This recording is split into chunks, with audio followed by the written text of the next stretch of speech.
Okay students, so we are discussing MCQs based on rotational dynamics. तो यहाँ पर example number 5 हम discuss करते हैं. A uniform disc of mass 500 kilogram and radius 2 meter is rotating at the rate of 600 rpm. What is the torque required to rotate the disc in the opposite direction with the same speed in time of 100 second. इसका meaning क्या होता है? देखिए यहां पर एक disc दिए, let this is disc, okay, and it is rotating about this axis of rotation. यहां पर मास कितना है डिस्क का? 500 किलोग्राम और रेडियस दिए है 2 मीटर. ओके, तो इससे हम मोमेंट ऑफ इनर्शिया निकाल सकते हैं I, राइट. अब कंडीशन क्या दी है यहाँ पर? निकालना क्या है? What is the torque required to rotate the disc in opposite direction with the same speed. इसका मीनिंग देखिए, the disc is rotating with angular speed suppose omega 1, ठीक है. अब यहाँ पर हमें टॉर्क अप्लाई करना है इन अपोजिट डायरेक्शन सो दैट यहाँ पर डिस्क की रोटेशन की डायरेक्शन चेंज होने वाली है, opposite direction. Okay, what is the torque required to rotate the disc in opposite direction. Suppose initially the disc is rotating in anti clockwise direction. अब इसके ऊपर अपोजिट डायरेक्शन में हम अगर टॉर्क अप्लाई करते हैं तो इसकी डायरेक्शन क्लॉकवाइज हो जाएगी, राइट. तो क्लॉकवाइज डायरेक्शन में भी डिस्क उसी एंगुलर स्पीड से रोटेट होने वाली है. तो इतना टॉर्क हमें निकालना है. मतलब देखिए, torque tau is equal to I alpha, ये फॉर्मूला है बेसिक. आई तो हम निकाल सकते हैं बिकॉज डिस्क का मोमेंट ऑफ इनर्शिया का फॉर्मूला क्या होता है? m r square divided by 2 into alpha, right. हाँ, अब अल्फा कैसे निकालना है? यहाँ पर देखिए, रेट ऑफ रोटेशन कितना दिया है? 600 rpm. Late this is n1, 600 rpm. Okay, इससे हम ओमेगा 1 की वैल्यू निकाल सकते हैं. कैसे? Omega 1 is equal to 2 pi n1 2 pi into, ये rpm है, इसको rps में कन्वर्ट करना है हमें. तो 600 divided by 16. Okay, so this is कितना होगा? ये 20 पाई रेडियन पर सेकंड, ठीक है. This is radian per second. मतलब इसकी एंगुलर स्पीड निकल गई 20 पाई रेडियन पर सेकंड. अब अपोजिट डायरेक्शन टॉर्क हमें अप्लाई करना है. उससे क्या होगा? पहले 20 पाई रेडियन पर सेकंड ये जो स्पीड है उसकी 0 हो जाएगी, ठीक है, डिस्क स्टॉप हो जाएगी. और इन अपोजिट डायरेक्शन मतलब क्लॉकवाइज डायरेक्शन में उसकी speed 0 to 20 pi radian per second इतनी बढ़ेगी. तो इस प्रोसेस में चेंज इन एंगुलर स्पीड और बाद में फिर एंगुलर एक्सेलरेशन हम निकाल सकते हैं. अब पहले जब टॉर्क अप्लाई होगा तो इसकी डायरेक्शन अपोजिट हो जाएगी. ओके, तो ओमेगा 2 की वैल्यू कितनी होगी? उतनी ही रहेगी because opposite direction with the same speed. तो अपोजिट डायरेक्शन मतलब -20 पाई रेडियन पर सेकंड. ये ओमेगा 1 और ओमेगा 2 की वैल्यू होगी. अब डी ओमेगा निकालना है. D omega is equal to omega 1 minus omega 2. Omega 1 कितने? 20 pi minus omega 2 minus 20 pi. Okay, so d omega की वैल्यू आ जाती है यहाँ पर 40 pi radian per second. Minus minus plus, तो यहाँ पर 40 पाई, ठीक है. अब अल्फा की वैल्यू कैसे निकालनी है? Alpha is equal to d omega by d t, correct. D omega कितना है? 40 pi divided by d t. Time duration कितना दिया है? इन टाइम 100 सेकंड, तो यहाँ पर 100. सो दिस इज 4/10 पाई, ठीक है, ये radian per second square. So this is value of alpha. Now put this value in this equation. Tau is equal to m 500 into r square, 2 का स्क्वायर 4 इंटू अल्फा की value आ गई यहाँ पर 4/10 पाई divided by this 2, ठीक है. अब 2 is equal, एक जीरो यहाँ पर कैंसिल हो जाएगा, 2 2 जा 4. नो 4 इंटू 2 8, 8 5 जा 40, तो यहाँ पर 400 पाई न्यूटन मीटर. यहाँ पर आंसर ये आ जाएगा. तो ऑप्शन कौन सा है यहाँ पर फिर? ऑप्शन सी, ठीक है. Next example number 6. A car is moving with constant speed. The wheel makes 120 rpm. Brakes are applied and car comes to rest in 8 seconds. How many rotations are completed by the wheel before it brought to rest? Okay, students. अब देखिए, car is moving with constant speed. अब जो wheels होते हैं that makes 120 rpm, इतनी उसकी speed है. तो यहाँ पर हम ऐसे लिखेंगे n1 is equal to 120 rpm. अब ब्रेक अप्लाई करने के बाद उनकी स्पीड कम हो जाएगी और एक जगह पर आकर व्हील स्टॉप हो जाएगा, ठीक है. तो यहाँ पर कितना वक्त लगता है? 8 सेकंड. मतलब ब्रेक अप्लाई करने के बाद 8 सेकंड के बाद wheels of the car stop हो रही. तो यहाँ पर हमें during 8 second how many rotations of the wheel completed ये निकालना है, मतलब नंबर ऑफ रोटेशंस. तो हमारे पास n1 की वैल्यू दी है, इससे हम ओमेगा 1 निकाल सकते हैं, ठीक है. कैसे निकालेंगे ओमेगा 1?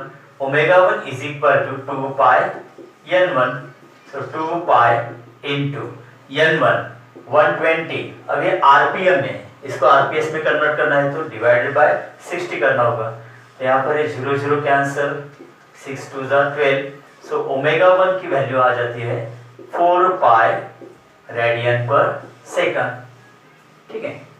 अब ब्रेक अप्लाई करने के बाद 8 सेकंड के बाद क्या होता है? यहाँ पर कार स्टॉप हो जाएगी, मतलब व्हील रोटेट नहीं होगा. तो फाइनल एंगुलर स्पीड कितनी होगी? 0. तो यहाँ पर ओमेगा 2 की वैल्यू हम 0 लेंगे और टाइम ड्यूरेशन कितना दिया है? 8 सेकंड, राइट. तो इससे हम अल्फा की वैल्यू निकाल सकते हैं. अल्फा की वैल्यू कैसे निकालेंगे? देखिए, alpha is equal to omega 2 minus omega 1 divided by t. Alpha is equal to 0 minus 4 pi divided by 8. So this is minus 4 pi divided by 8. This is minus pi by 2 radian per second square. Negative sign shows that this is retardation because it opposes the angular speed. Okay. Now, हमें यहाँ पर 8 second में wheels ने कितने rotations complete किए होंगे ये निकालना है. अब देखिए, नंबर ऑफ रोटेशंस का फॉर्मूला हमारे पास है. क्या फॉर्मूला है यहाँ पर? Number of rotations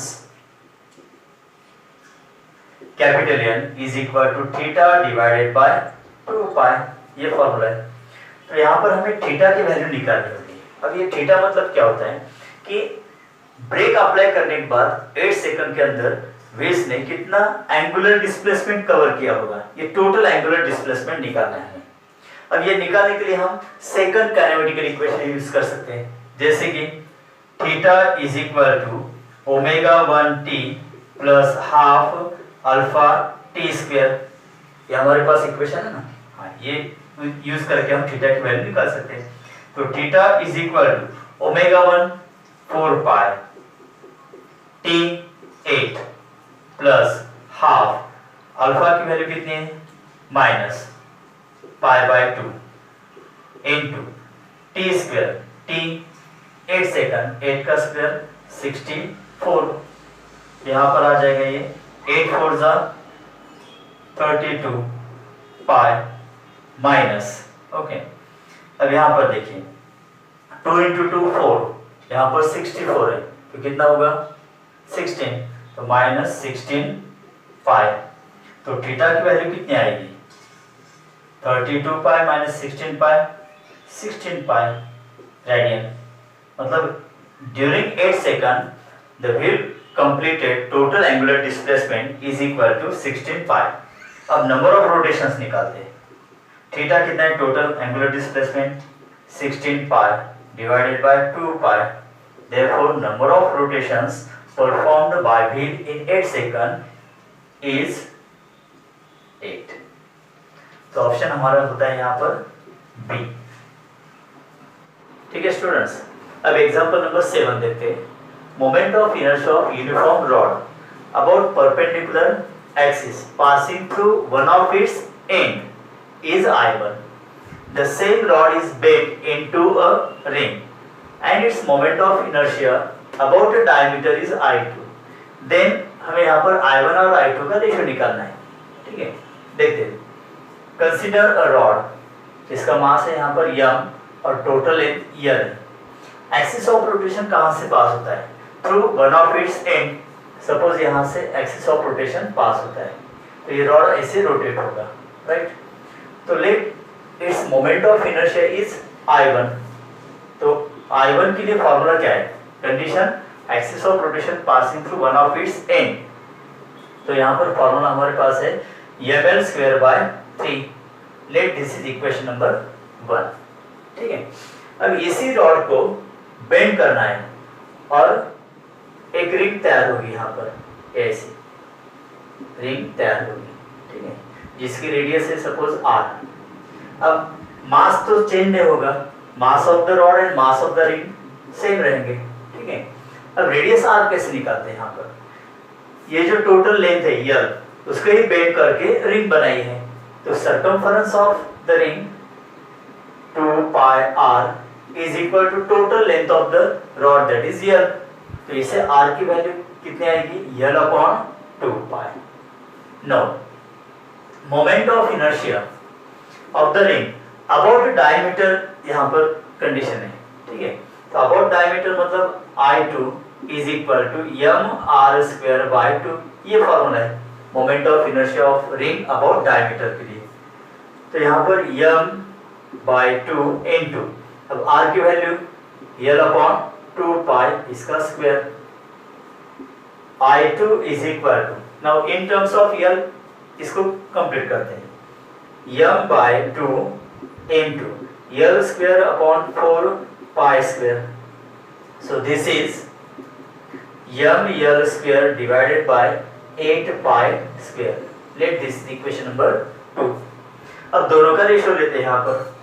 Now divide equation 1 by 2, I1 by I2 is equal to ml square by 3 divided by ml square by 8 pi square। ठीक है, so I1 upon I2 इसकी वैल्यू कितनी आएगी, देखिए ml स्क्वायर कैंसिल, तो इसका reciprocal हो जाएगा तो 8 पाई स्क्वायर ऊपर लिखना होगा, 8 पाई स्क्वायर डिवाइडेड बाय 3। तो ऑप्शन यहाँ पर C option is the right answer, right. अब example number 7, a circular disc of radius r capital R and thickness r by 6 has moment of inertia I suppose about axis passing through its centre and perpendicular to plane. मतलब basic condition, it is melt and recast into solid sphere. मतलब यहाँ पर ये जो circular disc है उसको melt करके बाद में उसका ही कन्वर्जन सॉलिड स्फीयर में किया है।